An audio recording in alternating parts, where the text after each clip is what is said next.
Les étoiles avaient vu naître et mourir d'innombrables empires, des civilisations brillantes, des royaumes anciens, des puissances arrogantes. Toutes avaient fini par s'éteindre. Toutes, sauf une. Depuis 10 millions d'années, le Dominion Valorant s'étendait à travers la galaxie comme un feu lent et inexorable. Il ne négociait pas. Il ne proposait pas d'alliance. Il arrivait et il prenait. 12 000 systèmes stellaires avaient plié le genou. Des espèces entières avaient été écrasées, réduites en esclavage, ou simplement effacées de l'existence. Le Dominion ne laissait pas de ruines. Il laissait le vide. Au sommet de cette machine de conquête se trouvait l'empereur Calévorix l'Éternel. Assis sur son trône à bord du vaisseau amiral Eternal Conquest, il observait les étoiles sans émotion. Son corps n'était plus vraiment vivant. Reconstruit, amélioré, réparé des centaines de fois par une technologie si avancée qu'elle frôlait la magie. Son esprit, lui, portait le poids de millions d'années de souvenirs. Il avait vu plus de monde mourir que la plupart des espèces n'en avaient jamais découvert. Et jamais, en 10 millions d'années, il n'avait connu la défaite. Aujourd'hui, son armada était rassemblée à la frontière d'une région insignifiante de l'espace. 3000 vaisseaux de guerre flottaient dans le vide, immobiles, silencieux, comme des prédateurs endormis. Chacun d'eux était une montagne de métal et d'armes. Chacun possédait assez de puissance pour fendre une planète en deux. Ensemble, ils formaient la plus grande force militaire jamais réunie en un seul endroit. Et cette force colossale était là pour une seule raison: l'humanité. Une espèce jeune, ridiculement jeune. 200 ans plus tôt, les humains venaient à peine de découvrir le voyage supraluminique. Ils ne contrôlaient que 47 systèmes stellaires. Leur technologie était primitive selon les standards du Dominion. Leur armée, négligeable. Dans tous les calculs possibles, ils étaient insignifiants. Mais le Dominion avait une règle absolue. Chaque espèce doit rejoindre l'Empire. Chaque espèce doit se soumettre. Ainsi, Calévorix avait envoyé son grand héros porter l'invitation. Sur la station frontière, Agis 7, l'amiral Helena Vance, observait la flotte ennemie à travers la baie vitrée de son bureau. Elle avait 53 ans. Des mèches grises striaient ses cheveux sombres, et son visage portait les marques de décisions difficiles et de nuits sans sommeil. Depuis 12 ans, elle commandait les forces frontalières terriennes.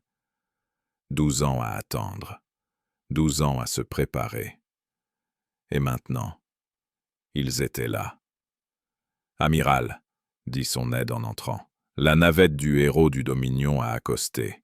Il est escorté vers la salle de conférence 7. » Vance hocha lentement la tête. « Dites-lui que j'arrive dans 5 minutes. » L'aide hésita. « Le commandement central demande votre évaluation de la situation. » Un presque sourire traversa le visage de l'amiral. « Dites-leur que la situation est exactement celle que nous attendions, et que nous sommes prêts. » La salle de conférence était élégante, sobre. Plafond haut, murs métalliques polis, une longue table faite de bois ancien provenant de la terre elle-même. Mais le grand héros ne fut pas impressionné. Il mesurait près de 2,50 m. Son armure dorée semblait couler comme un liquide vivant sur son corps. Son visage était parfait, d'une beauté étrange, dérangeante pour l'œil humain. Quand il parla, sa voix résonna comme le tonnerre. « Je suis Vorton, voix de l'empereur, héros du Dominion éternel. »« Je sais qui vous êtes, » l'interrompit calmement Helena Vance. Un silence glacé tomba dans la pièce. Elle s'assit et désigna la chaise en face d'elle. « Asseyez-vous, délivrez votre message. » Les yeux de Vorton se plissèrent. Personne ne l'avait jamais interrompu. Il s'assit lentement. Votre liberté est terminée, déclara-t-il. Voici les termes de votre reddition. Il posa un cristal de données sur la table. En échange de votre obéissance, votre espèce sera autorisée à continuer d'exister. Helena Vance ne toucha pas le cristal. Et si nous refusons? Vorton sourit, un sourire sans chaleur. Aucune espèce ne refuse. La pièce retint son souffle. Alors dites-moi, humaine, souhaitez-vous être oubliée par l'univers? Helena Vance plongea la main dans sa poche et posa une simple puce de données sur la table. Ceci est la réponse officielle de l'humanité. Vorton activa l'hologramme. 3 lignes apparurent. Requête refusée. Vous n'êtes pas autorisé à franchir cette frontière. Ceci est votre unique avertissement. Et pour la première fois depuis 10 millions d'années, quelque chose changea dans les yeux du Dominion. Le grand héros Vorton fixa l'hologramme pendant de longues secondes.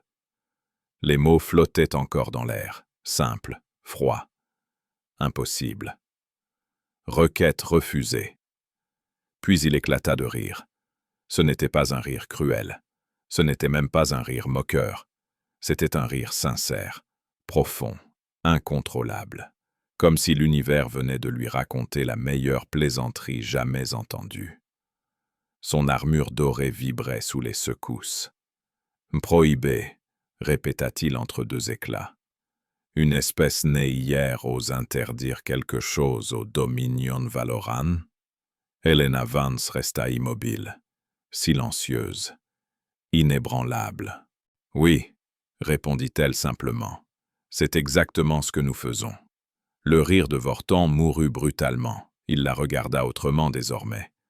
Pas avec respect, jamais, mais avec curiosité, comme un scientifique observant un insecte étrange avant de l'écraser. « Vous êtes soit extrêmement courageuse, soit incroyablement stupide. »« Peut-être les deux, » répondit Vance. « Mais ma réponse ne change pas. » Vorton se leva. À cette distance, il était terrifiant. Sa taille, son aura, sa certitude absolue écrasaient la pièce. « Dans 6 heures, dit-il lentement, notre flotte franchira votre frontière. Dans 6 jours, nous atteindrons votre monde natal.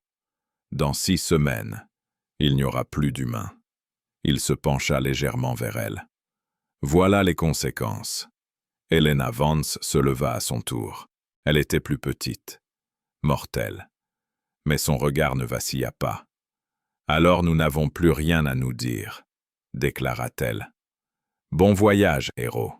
J'espère que vous vous souviendrez de cette conversation. » Vorton s'arrêta à la porte. « Je me souviendrai de vous quand votre espèce sera réduite en poussière, » dit-il sans se retourner. « Vous n'aurez pas survécu, mais vous aurez été mémorable. » La porte se referma. Helena Vance resta seule quelques secondes. Puis elle activa le panneau de communication. « Ici Vance. Le héros est parti. Ils ont rejeté l'avertissement. » La voix du général Chen répondit aussitôt. « Ordre. Lancez le protocole Oméga. Activez toutes les ancres dimensionnelles. Mettez les projections civiles en veille. » Elle marqua une pause. « Et dites à tout le monde de dormir. La semaine va être longue. 6 heures plus tard. » La frontière de l'espace terrien fut franchie. 3000 vaisseaux du Dominion avancèrent en formation parfaite. Leurs moteurs embrasèrent le vide. Une armée invincible pénétrait en territoire humain. Sur son trône, l'empereur Calévorix l'Éternel observait sans intérêt. « Les humains tomberont, » murmura-t-il. « Ils tombent toujours. » Puis quelque chose arriva. Tous les capteurs s'éteignirent. Pas endommagés. Pas détruits. Simplement éteints. Pendant 3 secondes, 3000 vaisseaux dérivèrent à l'aveugle. Puis les systèmes revinrent en ligne. « Rapport !» ordonna l'empereur. Les ingénieurs s'agitèrent, confus. « Une impulsion énergétique, votre magnificence. Aucun dégât, aucun impact mesurable. Un simple dysfonctionnement, conclut Calévorix. L'espace est capricieux. Les humains étaient primitifs. Ils ne pouvaient pas faire ça. Continuez vers la Terre. Pleine vitesse. La flotte s'enfonça plus profondément dans l'espace humain, et derrière elle, dans des dimensions que le Dominion ne pouvait pas détecter. Quelque chose d'immense commença à bouger. Patient. Silencieux. Affamé. Le piège se refermait, et le Dominion n'avait encore rien compris. 3 jours. 3 jours depuis que la flotte du Dominion avait franchi la frontière humaine. 3 jours à traverser le vide entre les étoiles. 3 jours de rien. Et ce rien devenait insupportable. Sur le pont d'observation du vaisseau amiral Eternal Conquest, l'officière de renseignement Syrah contemplait les étoiles. Elle n'était pas comme les autres. Syrah appartenait aux Velkhari, une espèce conquise 800 000 ans plus tôt. Ils avaient survécu pour une seule raison, leur don. Les Velkhari pouvaient percevoir les résidus psychiques. Les émotions laissaient des traces dans l'espace, comme des empreintes dans la neige. Et la peur était la plus facile à sentir. Lorsque le Dominion approchait d'un monde, Syrah ressentait toujours la même chose. Des vagues de terreur, des cris silencieux, la panique de milliards d'êtres conscients. Elle avait senti des planètes mourir, mais ici, rien. Aucune peur, aucune colère, aucune supplique, même pas le bruit de fond habituel d'une civilisation vivante. Le vide psychique était total. « C'est impossible », murmura-t-elle. Les capteurs indiquaient pourtant des colonies humaines proches, des mondes habités, des milliards d'êtres vivants. Ils auraient dû hurler de terreur. Ils ne le faisaient pas. Des pas résonnèrent derrière elle. Le grand amiral Fexeron, stratège légendaire du Dominion, s'arrêta à ses côtés. Il avait planifié plus de 1000 conquêtes. Il connaissait le comportement des proies. « Vous le sentez aussi », dit-il doucement.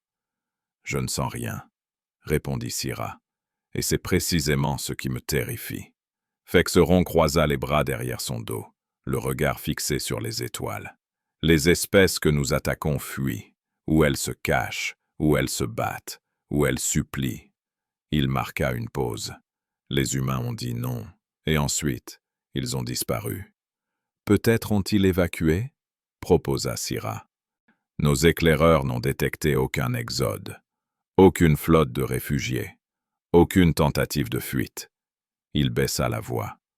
Ils sont toujours là, mais ils ne se comportent pas comme des proies. Syrah sentit un frisson qu'aucun don psychique ne pouvait expliquer. Alors, comme quoi se comportent-ils? Fexeron mit plusieurs secondes à répondre. Comme des prédateurs, dit-il enfin, des prédateurs en embuscade. Le mot resta suspendu dans l'air. Prédateurs. C'était absurde. Les humains étaient technologiquement inférieurs, numériquement faibles, jeunes, insignifiants.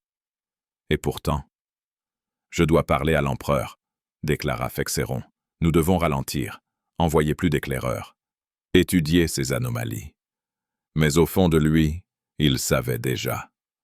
Kalevorix n'écouterait pas.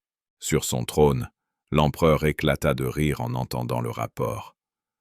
Du silence, des capteurs vides, ce sont les signes d'un ennemi brisé. Il se leva lentement, immense, terrifiant. Les humains savent qu'ils ne peuvent pas gagner.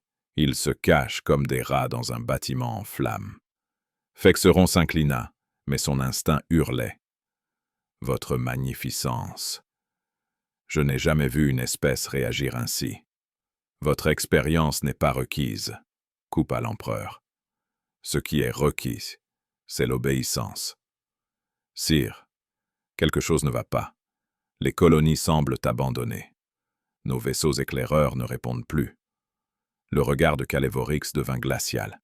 « Assez. » Fexeron inspira profondément. Cela ressemble à un piège. Le silence tomba sur la salle du trône. Personne n'avait prononcé ce mot devant l'empereur depuis des millions d'années. Calévorix se leva. Vous suggérez qu'une espèce primitive a piégé la plus grande flotte jamais assemblée? Je suggère que nous avançons à l'aveugle. Les yeux de l'empereur brûlèrent de colère. La peur vous a rendu inutile, grand amiral Fexéron. Vous êtes relevé de votre commandement. Fexéron n'eut même pas le temps de répondre.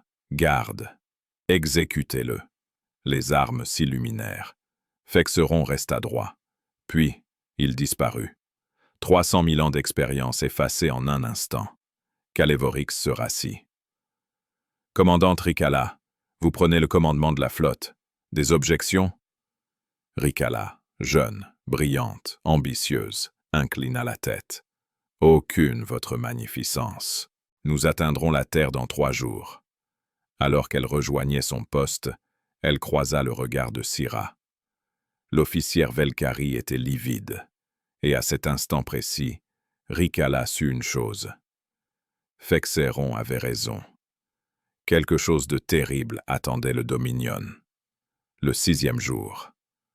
Après 6 jours de voyage à travers l'espace humain, la flotte du Dominion atteignit enfin sa destination. La Terre. Le monde natal de l'humanité. Elle apparut sur les écrans du Eternal Conquest, comme une sphère bleue, verte et blanche, paisible, presque belle. Les océans scintillaient, les nuages tournaient lentement. La Lune suivait son orbite silencieuse. Tout était exactement conforme aux archives, sauf une chose. Le silence. Analyse complète, ordonna la commandante Ricala, la voix ferme malgré la tension qui lui serrait la poitrine. Je veux tout savoir. Les capteurs balayèrent de la planète. Résultats immédiats, signes de vie, présents mais faibles, source d'énergie, active mais au minimum, ville détectée, infrastructures intactes, mais aucune transmission, aucun trafic orbital, aucune défense activée. 8 milliards d'humains sont censés vivre ici, murmura un officier. Une planète comme celle-ci devrait être bruyante. Ricala serra les poings. On dirait une maison, dont toutes les lumières sont allumées, mais où il n'y a personne. Un frisson parcourut le pont. Ont-ils évacué? Demanda quelqu'un. Vers où? Répondit Ricala sèchement. Nous n'avons détecté aucun transport, aucune flotte de réfugiés. Elle s'approcha de l'écran principal. Ce silence n'est pas une fuite, c'est intentionnel. Soudain, les écrans clignotèrent. Une fraction de seconde. À peine perceptible. Puis tous les systèmes se figèrent. « Rapport !» cria Ricala. Avant que quiconque ne puisse répondre, un signal entrant apparut. Provenance. L'arrière de la flotte, de l'espace qu'il venait de traverser, du vide, du néant. Le sang de Ricala se glaça. Affiché. Le message n'était pas une vidéo, pas une voix, seulement 3 mots. Dans l'écriture parfaite du Dominion. Vous aviez été prévenu. Le pont entier resta figé, puis l'univers se déchira. Derrière la flotte du Dominion, l'espace se plissa comme un tissu brûlé. Des failles s'ouvrirent dans la réalité elle-même. Des éclats de lumière surgirent là où il n'y avait rien. Des milliers de signatures énergétiques apparurent instantanément. Impossible, balbutia un technicien. Les capteurs tentaient de comprendre. Ils échouaient. Les signatures se stabilisèrent. Et elles devinrent des vaisseaux. Des vaisseaux humains. Des milliers. Noirs. Élégants. Silencieux. Ils semblaient exister. À moitié hors de l'espace normal. Ce n'était pas de la technologie primitive. C'était quelque chose que la science du Dominion déclarait impossible. Ricala sentit son cœur battre à ses tempes. Ils étaient là depuis le début, murmura-t-elle. Ils nous ont laissé entrer. Sur le trône, l'empereur Calévorix se leva brusquement. Pour la première fois depuis 10 millions d'années, sa voix tremblait. Qu'est-ce que c'est? Avant que quiconque ne puisse répondre, une transmission s'ouvrit. Une voix de femme, calme, maîtrisée, sans colère, sans peur. Ici, l'amiral Helena Vance, du commandement terrien. Tous les regards se tournèrent vers l'écran. Votre flotte est encerclée. Vos armes sont inutiles. Votre unique avertissement a expiré. Un silence absolu. Je vous conseille d'écouter très attentivement ce que je vais dire. Ricala comprit alors la vérité. Les humains n'avaient pas disparu. Ils n'avaient pas fui. Ils avaient attendu.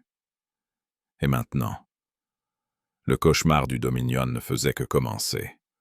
Le pont du Eternal Conquest vibrait d'une tension glaciale. Des milliers de vaisseaux humains encerclaient désormais la flotte du Dominion, disposée avec une précision parfaite. Aucun mouvement inutile, aucun signal de panique, juste une présence écrasante.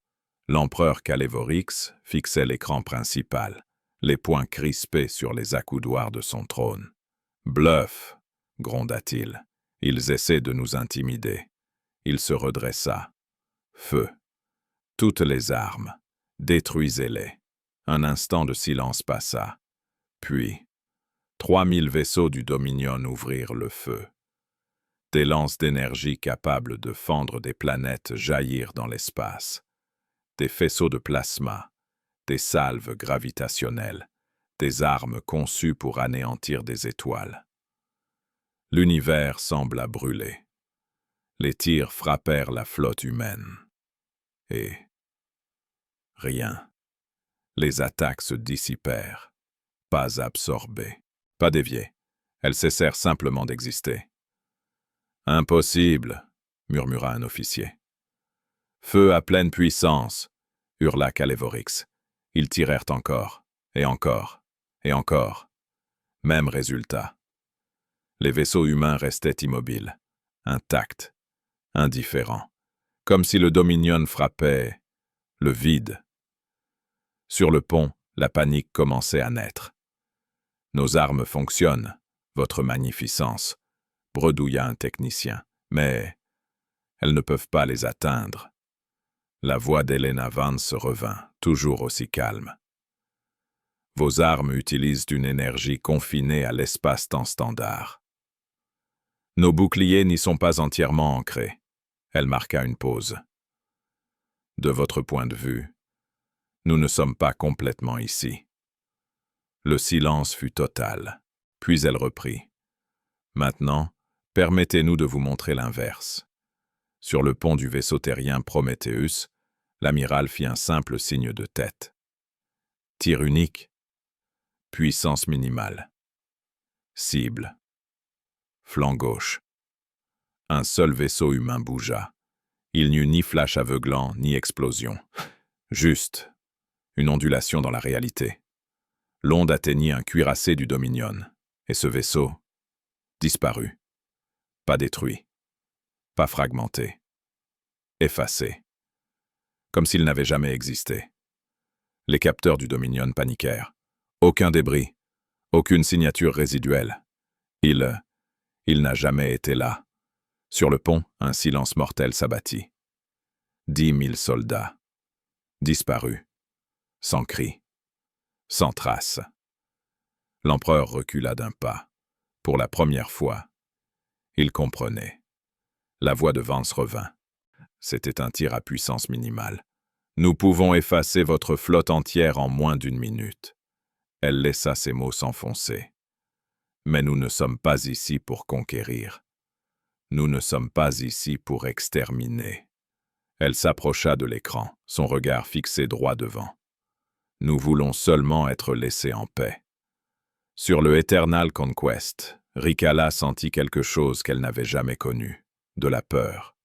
Pure. Nue. « Votre magnificence », murmura-t-elle.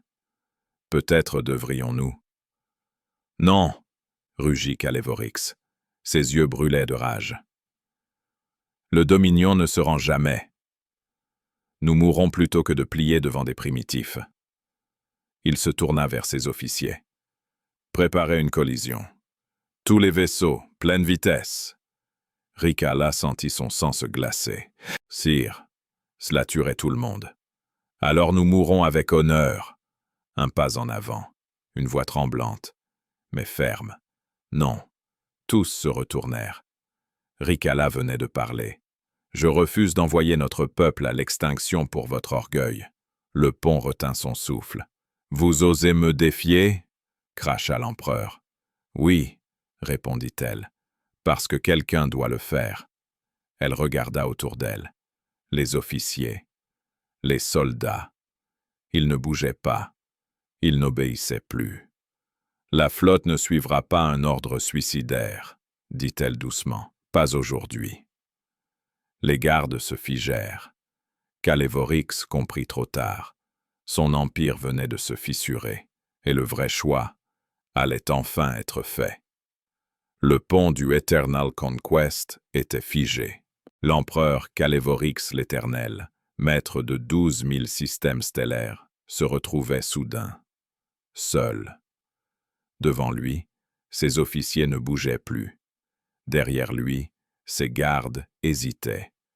Et face à lui, Ricala, autrefois simple commandante, tenait tête à un être qui n'avait jamais été défié en 10 millions d'années. « Vous osez me trahir !» cracha Kalevorix. « Je vous ai tout donné. » Ricala ne détourna pas le regard. « Vous nous avez donné la peur. La guerre éternelle. Et maintenant, l'extinction. » Elle désigna l'écran principal où la flotte humaine restait immobile, silencieuse, invincible. Regardez-les. Ils pourraient nous effacer. Et pourtant, ils ne le font pas. Un murmure parcourut le pont. Depuis quand la pitié est-elle une vertu? Hurla l'empereur. La force décide de tout. Ricala inspira profondément. Justement. Ils sont plus forts que nous. Et ils choisissent la retenue. Elle fit un pas de plus. Si votre vision du pouvoir était correcte, nous serions déjà morts. Les mots frappèrent plus fort qu'une arme. Kalevorix se tourna vers ses gardes. Exécutez-la. Personne ne bougea. Un battement, puis deux. Enfin, l'un des gardes abaissa son arme. Il n'y a aucun honneur à mourir inutilement, dit-il. Pas cette fois. Les autres firent de même. L'empereur recula. Vous n'oseriez pas. Ricala parla lentement, clairement, pour que toute la flotte entende. Moi, Ricala, au nom des équipages du Dominion, je vous retire le commandement. Un silence absolu. Puis elle ajouta. L'empereur Kalevorix est placé en détention. Pour la première fois depuis 10 millions d'années. Un empereur était déchu. Ricala se tourna vers l'officier des communications. Ouvrez un canal vers la flotte humaine. L'écran s'illumina. Le visage d'Helena Vance apparut. Calme. Impassible. Ici la commandante Ricala, déclara-t-elle. J'assume le commandement du Dominion. L'empereur a été relevé de ses fonctions. Elle avala sa salive. Nous acceptons vos conditions. Sur le pont du Prométhéeus, aucun cri de victoire, aucun sourire. Seulement un léger relâchement. Ordre? Demanda un officier humain. Vance répondit immédiatement. Désarmement total. Réacteur coupé. Itinéraire de sortie strictement contrôlé. Son regard se durcit. Toute déviation sera détruite. Ricala acquiesça. Compris. À travers l'espace, un événement inimaginable se produisit. 3000 vaisseaux du Dominion, la plus grande flotte jamais assemblée, éteignirent leurs armes. Les moteurs ralentirent. Les boucliers tombèrent. Ils étaient bas vivants. Uniquement parce qu'on leur avait permis de l'être. Sur son trône devenu inutile, Kalevorix regardait tout s'effondrer. « Vous condamnez l'Empire », murmura-t-il. « Vous le détruisez. » Ricala répondit sans colère. « Non. Je lui donne une chance de survivre. Elle se détourna. Calévorix fut emmené, sans honneur, sans couronne, sans adoration. Un dieu déchu. Helena Vance observa la flotte ennemie obéir. « Escortez-les hors de notre espace », ordonna-t-elle. Opération Oméga, réussite. Un officier hésita. « Amiral, pourquoi les laisser partir ?» Vance regarda les étoiles. « Parce que le vrai pouvoir, c'est de pouvoir détruire et de choisir de ne pas le faire. » Dans le silence cosmique, la flotte du Dominion entama son retrait. Vivante, honteuse, transformée. Et pour la première fois depuis des millions d'années, le Dominion venait d'apprendre ce que signifiait perdre sans être détruit. La galaxie entière retint son souffle. Pour la première fois depuis 10 millions d'années, le nom de Calévorix l'Éternel n'inspirait plus la peur, mais l'attente. Sur le monde trône du Dominion, une salle fut construite. Pas un palais, pas une forteresse, une pièce simple, des murs sobres, un cercle de siège. Au centre, un seul fauteuil. Calévorix y était assis, sans armure, sans trône, sans cour. Il n'était plus un dieu. Il était un accusé. La transmission fut ouverte à toute la galaxie. Des milliards d'êtres, esclaves, survivants, peuples cachés depuis des siècles, regardaient en silence. Le premier témoin s'avança. Une représentante Velkari. « Notre peuple a été conquis il y a 800 000 ans, dit-elle. Nos enfants sont nés esclaves. Nos morts n'ont jamais été comptés. » Elle fixa Calévorix. « Vous nous avez pris notre avenir. » Puis vinrent les Trax, leur planète brisée, leur soleil éteint artificiellement. Vous appeliez cela pacification.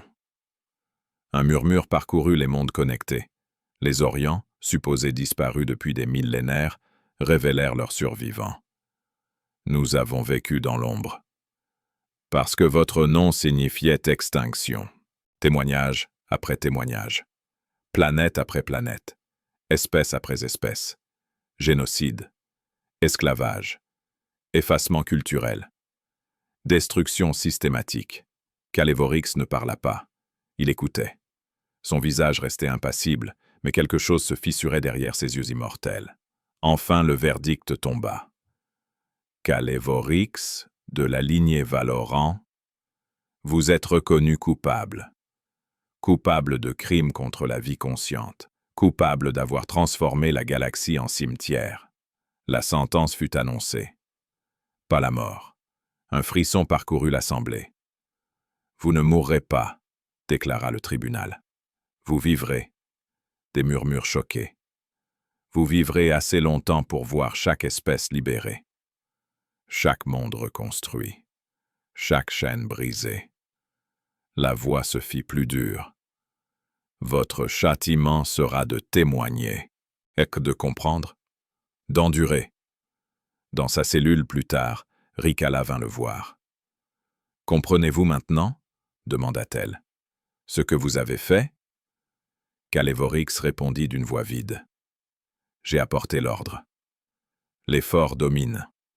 Les faibles obéissent. » Ricala secoua lentement la tête. « Les humains sont plus forts que nous. Et ils ont choisi la pitié. » Elle se leva. « Votre vision de la force était incomplète.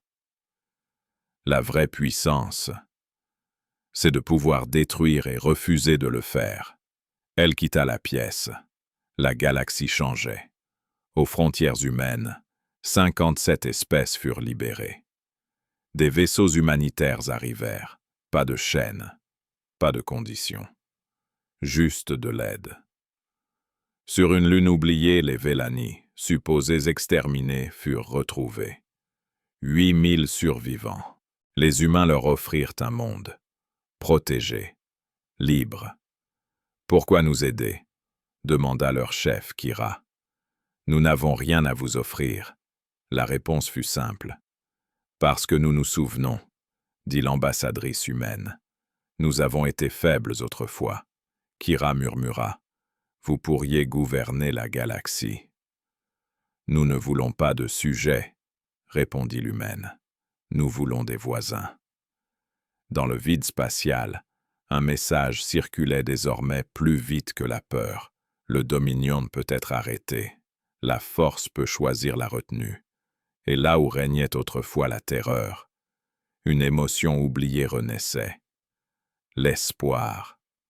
6 mois passèrent. 6 mois depuis que la flotte du Dominion avait quitté l'espace humain. 6 mois depuis que l'impensable était devenu réalité. La galaxie avait appris une vérité nouvelle. Le Dominion pouvait être arrêté.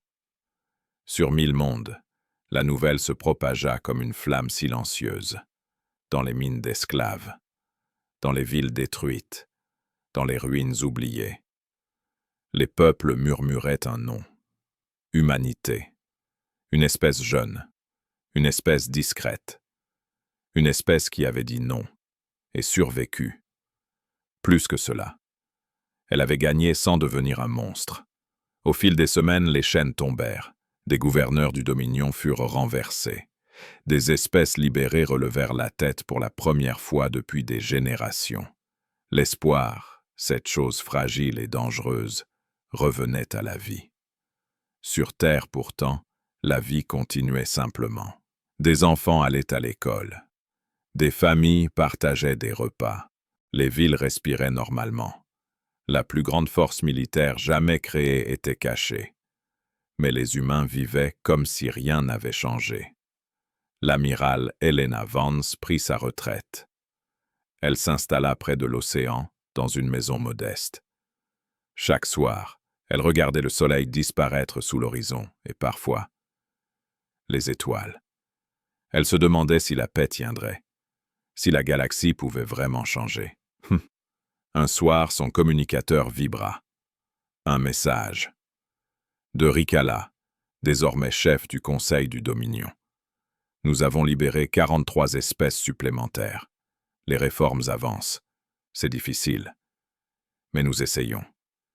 Puis une question, simple et lourde de sens. Un jour, l'humanité accepterait-elle une alliance? Helena Vance resta longtemps silencieuse. Puis elle répondit. Pas aujourd'hui, mais la porte est ouverte. Quand vous serez prêts, nous serons là. Elle posa l'appareil et sourit. À la frontière de l'espace humain, un nouveau balisage fut installé. Construit conjointement par humains et anciens officiers du Dominion. Un simple message, traduit en 1000 langues. Au-delà de ce point se trouve l'espace humain. Nous demandons seulement la paix. Le Dominion a refusé et a appris. La véritable puissance n'est pas de conquérir, mais de pouvoir le faire et choisir de ne pas le faire. La miséricorde n'est pas toujours offerte 2 fois. Des vaisseaux s'arrêtaient devant le message. Certains passaient en silence. D'autres restaient, longtemps. Et certains comprenaient. Le cycle ancien de conquête et d'extinction avait été brisé. Pas par une arme, pas par un empire, mais par un choix. L'humanité avait prouvé une chose au reste de la galaxie. La force sans sagesse détruit. La force avec retenue change l'univers. Une nouvelle ère commençait. Et pour la première fois depuis des millions d'années, l'aube se levait sur une galaxie qui n'était plus gouvernée par la peur.